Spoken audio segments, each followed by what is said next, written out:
kita harus melihat momentum gitu. Jadi ketika market lagi down, bukan berarti nggak ada opportunity, ya. Betul. Selalu ada akan opportunity di market. Nah, sekarang kita tinggal memperhatikan strategi entry-nya. Kita bisa menggunakan pertama sebelum kita ngomong soal support, tentunya kita milih sektornya dulu dong. Kalian bisa perhatikan level support di mana, stop loss-nya ya mungkin kasih kayak 3 tick, 2 tick di bawah level support gitu misalkan. Atau kalau kalian nggak terlalu paham nih tentang support resist atau melihatnya hanya bid over dan lain-lain kan punya banyak cara ya. Ya kalian batasin aja mungkin 2%. Jadi buat teman-teman ini pun akan berlalu. Jadi tidak setiap kali kita akan menghadapi momen berat seperti ini. Untuk supaya tidak sekedar bertahan, tapi kita bisa bertumbuh, cuan, ya? bertumbuh dong ya asetnya. Jangan cuman bertahan mode.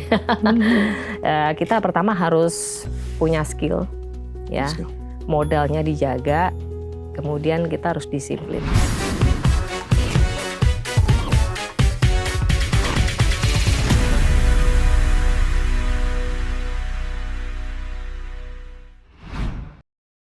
Halo teman-teman, sobat investor, sobat IDX Channel, kembali bersama saya Fajar Wayon dalam podcast The Cuan IDX Channel, tentunya dengan bahasan yang kembali menarik dan tentu bisa menjadi catatan untuk kita semua. Dan tentu hari ini kita kembali di salah satu episode dengan bahasan yang tidak kalah menarik. Tentu di tengah situasi ini kita tapping masih di awal-awal April ya, sobat investor, di mana kita tahu tekanan masih terus berlanjut baik dari global maupun ketidakpastian ekonomi, bahkan pasar saham Indonesia sekarang ini tengah menghadapi fase yang cukup menantang. Kalau IHSG-nya sendiri kita lihat teman-teman ini kembali bergerak fluktuatif dan bahkan sempat turun ke level 6.900-an. Di tanggal tapping kita saat ini nih masih bergerak belum begitu jauh di 6.900-an. Belum lagi ada upaya reformasi yang memang masih dilakukan oleh regulator pasar modal Indonesia. Dan tentu kondisi ini membuat investor bertanya-tanya ya teman-teman, ini sekedar koreksikah atau kemudian sinyal yang lebih serius? Lantas gimana seharusnya investor ataupun trader bisa membaca kondisi pasar saat ini? Nah, untuk membahas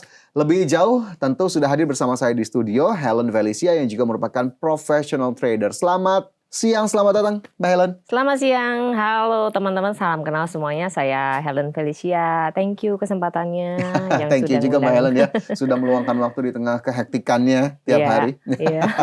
Oke, tadi saya sudah sempat sebutkan IHSG kembali terlempar ya Mbak Helen ke 6.900-an. Mungkin kita awali dari situ dulu. Melihat level saat ini, sebetulnya fase pasar kita saat ini sedang di mana nih Mbak Helen? Koreksinya masih cukup sehatkah atau justru ada panik-panik yang terlihat?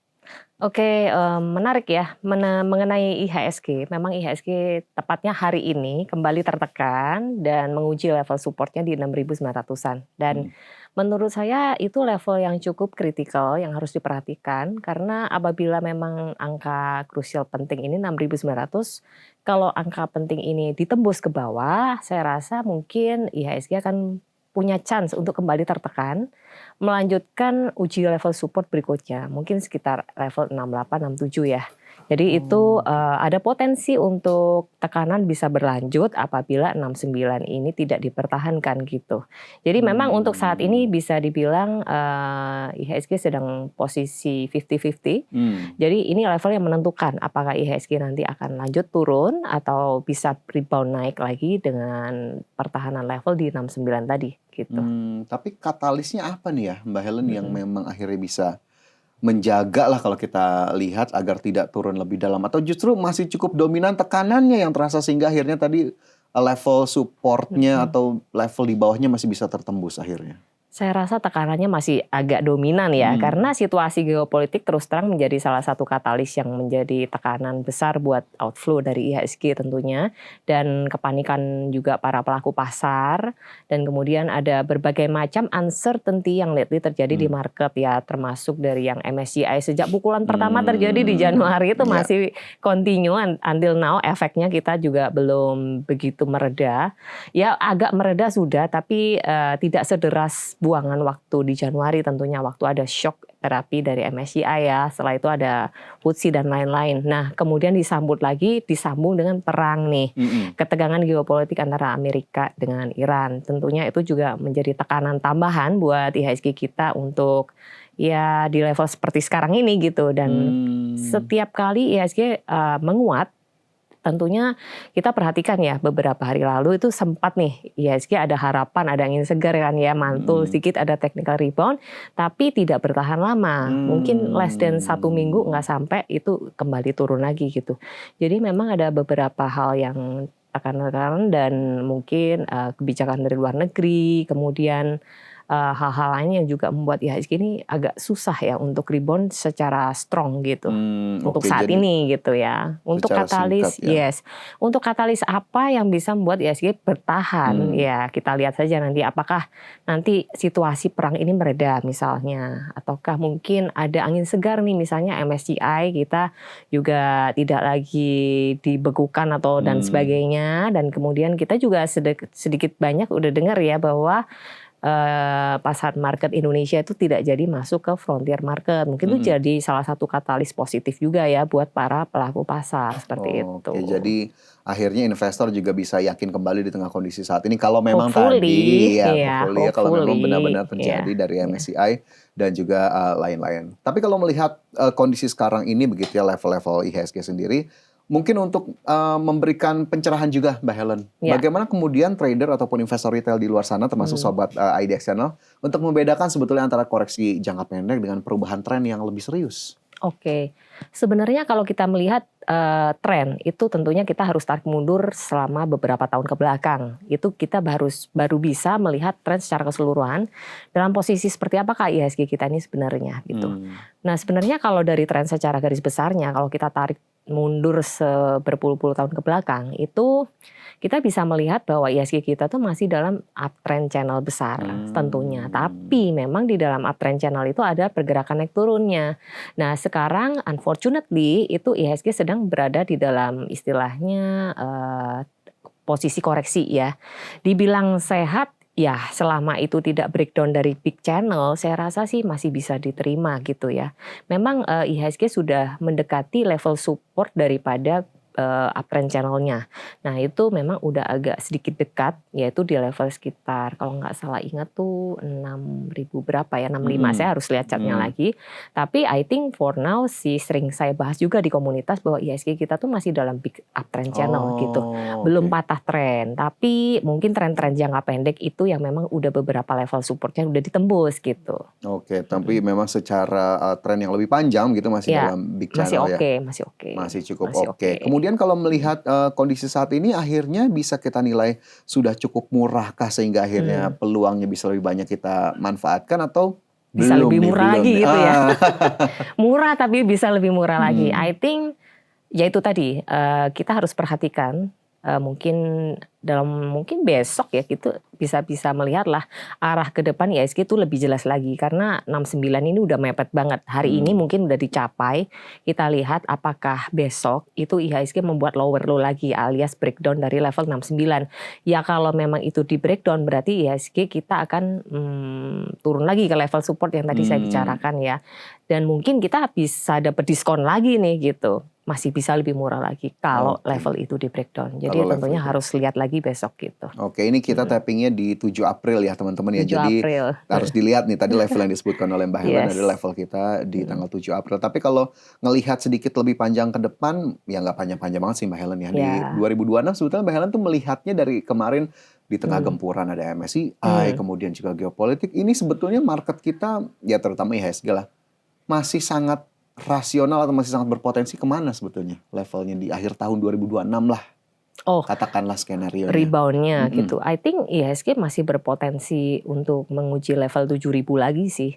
Setelah mungkin ya kalau misalkan kita kan selalu harus mempertimbangkan dua sisi alternatif. Kalau misalnya IHSG bergerak turun lagi nih dari level 69 kemudian ke level 67 dan sebagainya. Itu kemungkinan kalau sudah bottoming di level-level itu dan tidak lagi lanjut turun mungkin kalaupun offside ya 66 lah, itu bisa rebound lagi. Nah itu perlahan-lahan nanti IHSG mungkin ya kalau market udah membaik, let's say like pertengahan tahun, mungkin Juni, Mei menjelang Juni lah, itu saya rasa market udah mulai bisa oke lagi, mulai kayak bergerak ke 7.000 hopefully.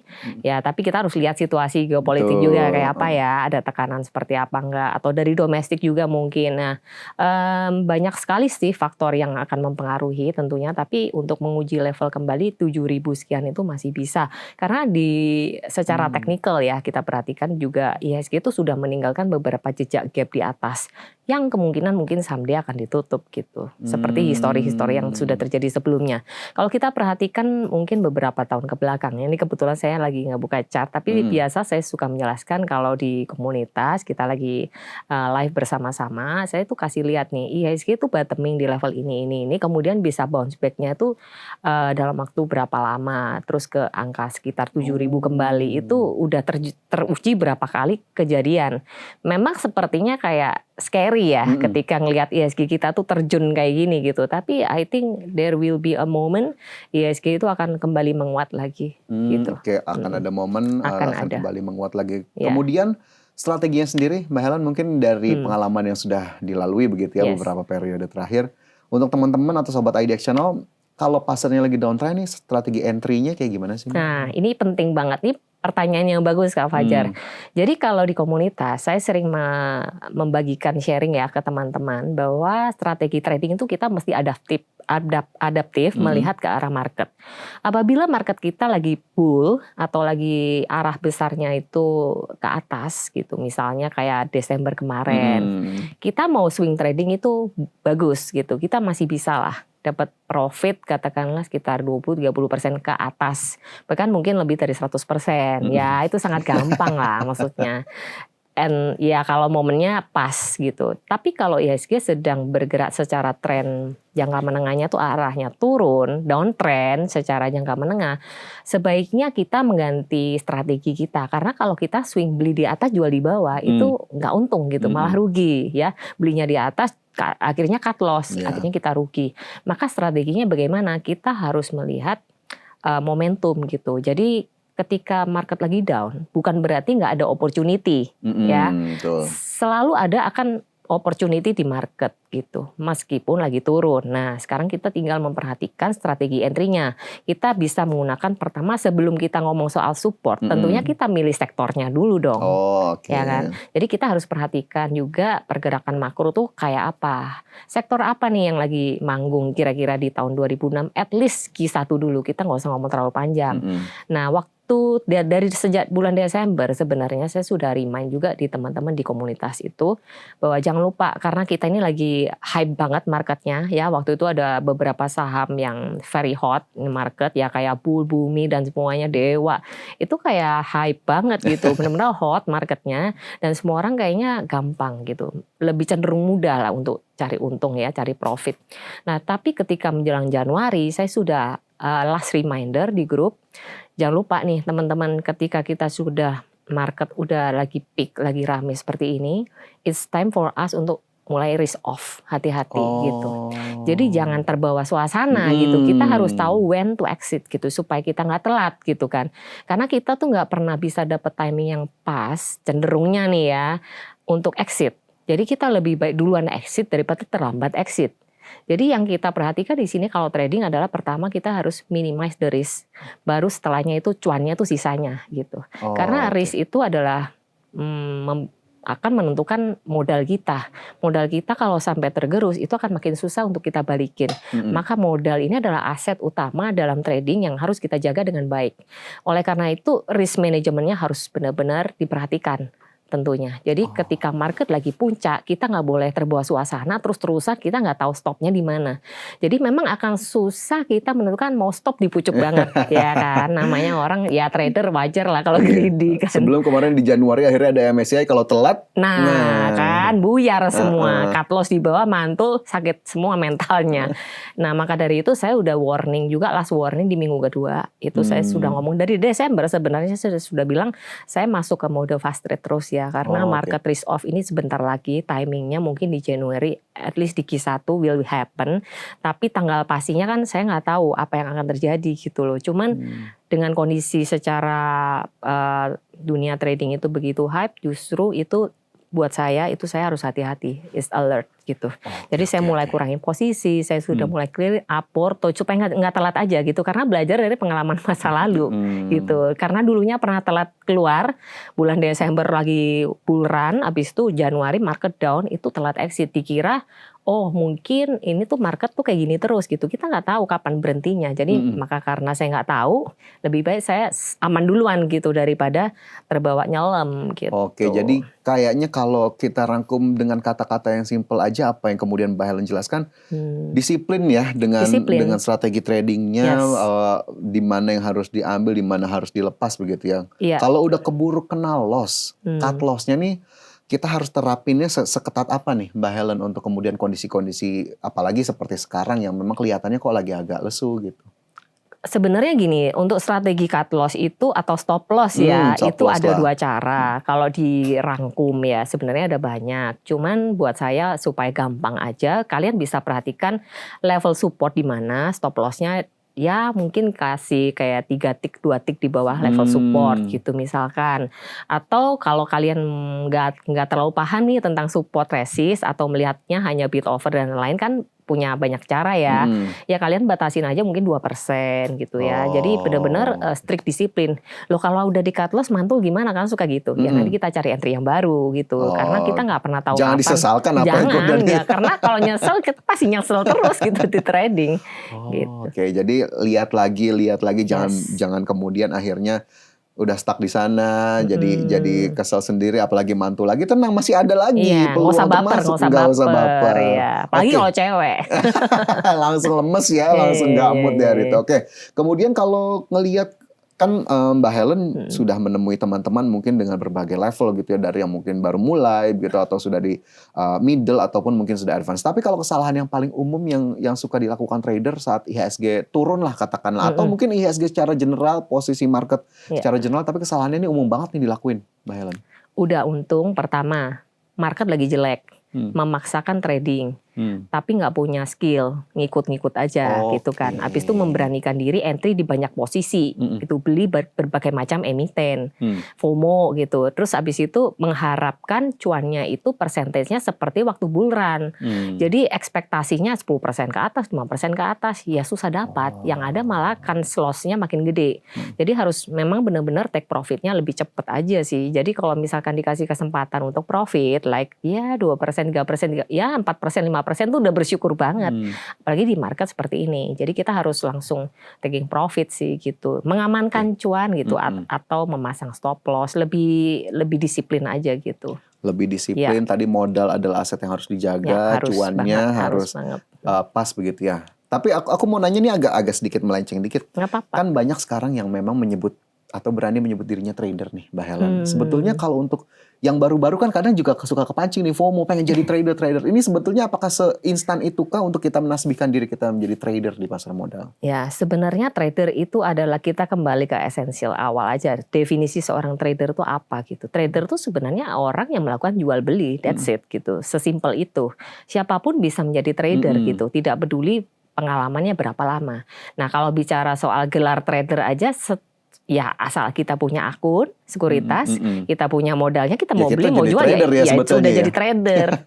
Tapi mau jadi trader kayak apa pertanyaannya? Apakah mau jadi trader yang biasa aja, yang memang bukan profesional? Artinya profesional itu udah arti kita memang benar-benar menjadikan ini sebuah profesi utama gitu ya. Nah kalau misalnya hanya kayak selingan mungkin sembari kerja, terus kemudian ya kalau ada waktu aja jadi trader, kalau nggak ada waktu ya kerja lagi gitu juga bisa sih. Atau mungkin lagi sekolah ya, kuliah gitu juga bisa jadi trader juga. Jadi I think ya gelar trader tuh bisa untuk siapa aja sih. Pokoknya ya jual beli di market aja gitu. Karena ya secara general intinya adalah investor juga pada ujung-ujungnya, karena kita memang akhirnya berinvestasi pada emiten-emiten tertentu, saham-saham tertentu, tinggal memang beda horizon waktunya gitu ya, seberapa lama kita menahan atau punya. Oke, kalau kita lihat sekarang kondisi sekarang Mbak Helen, kan kita tahu ya regulator pasar modal Indonesia ini lagi gencar banget nih reformasi, transparansi. Kemarin kan ada 9 saham lah diumumkan dalam HSC, daftar kepemilikan dengan konsentrasi yang cukup tinggi.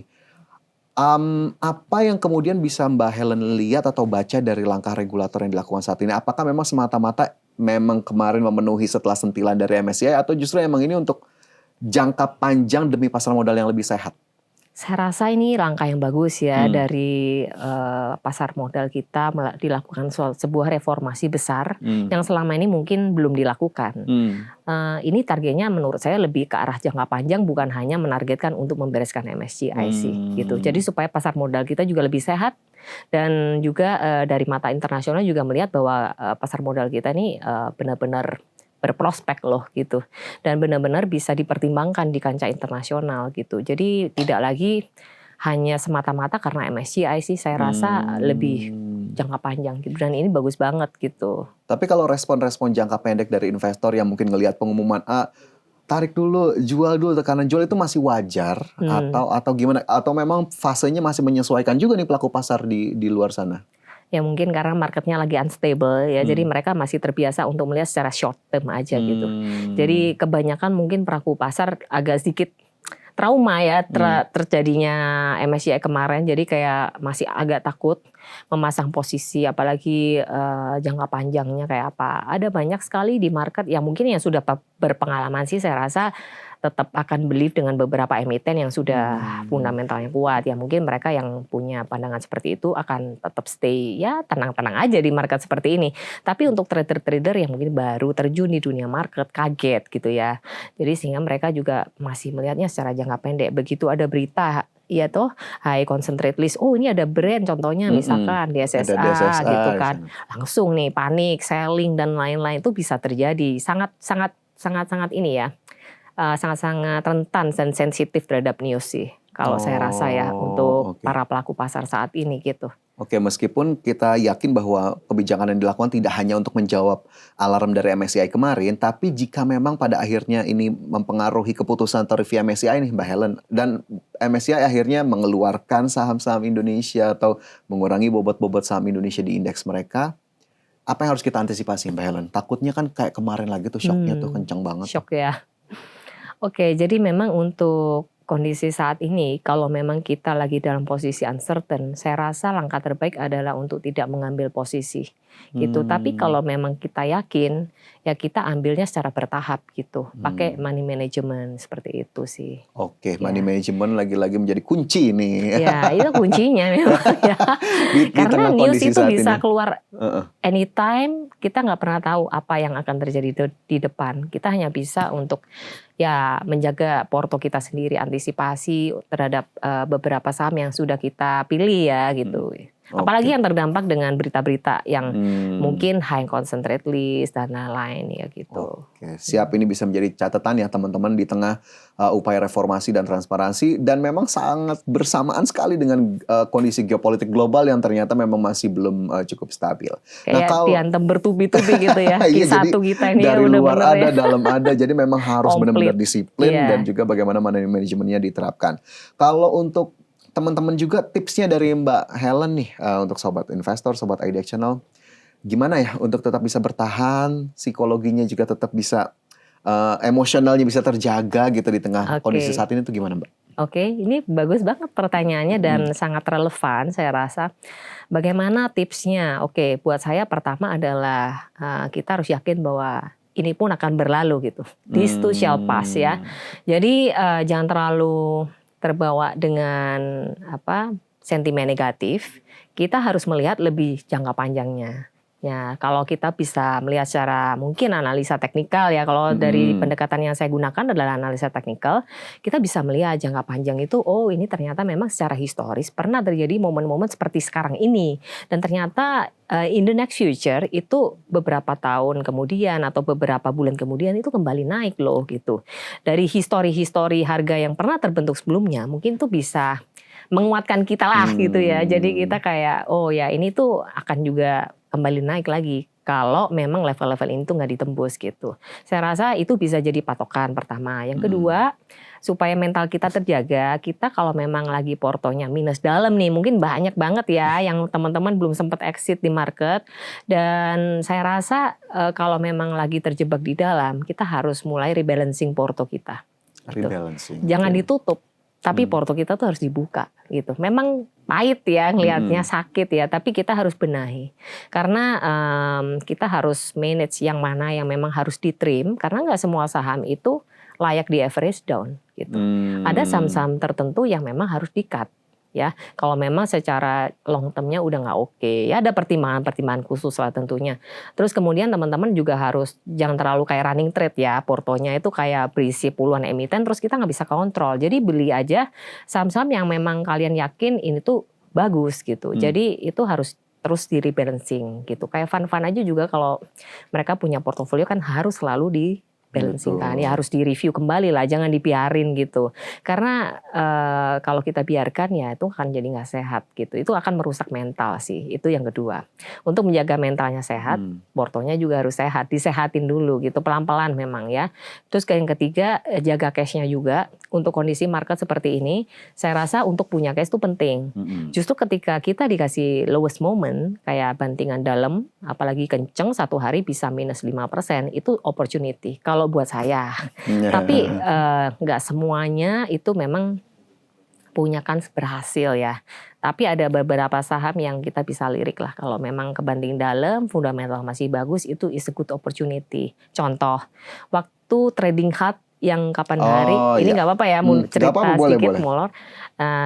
Tanggal 28 kalau nggak salah pada 29 ya, kita 2 kali tuh. Ada 2 hari tuh trading halt ya. Bahkan yang tahun lalu pernah di 8 April. Momen trading halt ini mungkin momen yang scary. Ya, tapi kebetulan waktu itu ada event Trabar di mana waktu trading halt terjadi dan oh my god banget ya. Dikasih momen Trabar yang kayak gitu.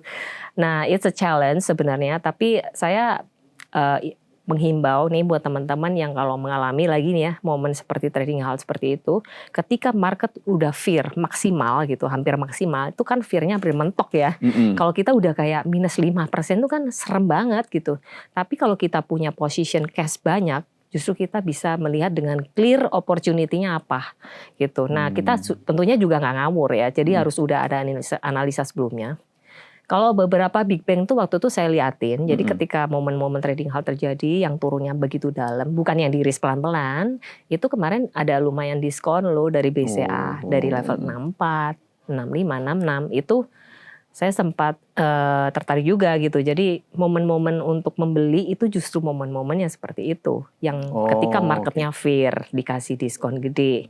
Apakah itu pasti berhasil? Belum tentu juga. Jadi saya juga sudah siapkan level stop loss tentunya. Karena itu adalah resiko tinggi yang kita ambil. Nah, untuk tips buat teman-teman di sini kalau memang mau ngambil seperti itu, kita harus perhatikan risk level kita seperti apa. Karena ada 3. Kita harus tahu sebelum jadi trader risk profile kita seperti apa. Yang pertama konservatif, yang kedua moderate, yang ketiga adalah memang kayak agresif gitu, high risk taker. Nah, kalau di level memang yang high risk taker di momen-momen seperti itu mau ambil ya silahkan. Tapi kalau yang memang tipe konservatif, ya udah diem dulu nggak salah kok ya. Kita tuh nggak harus tiap hari itu ngambil posisi. Kalau lagi nggak oke, kitanya juga nggak tahu mau entry apa, ya udah diem aja daripada kita ngalamin loss. Itu akan malah jauh lebih merusak mental. Wow, gitu. Ini cukup banyak nih teman-teman saran yang diberikan oleh Mbak Helen begitu ya, bagaimana kemudian akhirnya bisa menyikapi kondisi saat ini biar mental tetap terjaga begitu ya, psikologisnya juga tetap aman. Kalau kemudian kalau untuk keputusan lah untuk memastikan atau meminimalisir keputusan kita tidak salah, terutama untuk investor atau trader pemula, itu tadikah langkah-langkahnya masih cukup sama atau ada sisi lain juga memang harus kita lihat begitu untuk kemudian bisa meyakini bahwa keputusan ini pas lah untuk kita ambil, untuk kita lepas gitu Mbak? Atau tadi diperkaya Mbak Helen kan teknikal sekali, diperkayalah dengan fundamental kah atau seperti apa tuh? Oke, saya suka melihat kondisi makro sih gitu. Karena makro, itu akan menentukan decision yang kita ambil, apa saham-saham yang kira-kira lagi ada inflow saat ini yang hidup gitu ya. Karena memang banyak saham bagus di market, yes, tapi tidak semua saham itu hidup inflow-nya. Karena kan kita mencari yang bergerak gitu ya untuk mencari profit tentunya. Ini kalau positioningnya sebagai seorang trader. Kalau sebagai seorang investor tentunya akan berbeda lagi view-nya gitu loh. Jadi untuk melihat hal itu kita lihat dulu kondisi makro. Kemudian kita sesuaikan entry-entry-nya menggunakan technical seperti itu. Tentunya sektoral itu penting banget. Jadi ketika ada makro terjadi, misalkan kondisi perang. Sektor apa sih yang lagi bagus? Sebenarnya kalau tadi saya mau nanya itu sebetulnya. Akhirnya sudah di-bridging ya.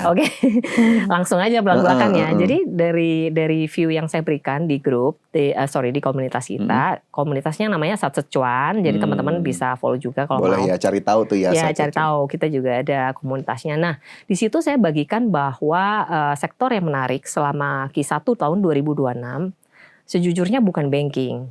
Mohon maaf ya. Bukan mengecilkan banking. Aduh, bukan banking, oke. Tapi memang itu bukan waktunya manggung. Justru yang manggung adalah sektor energi.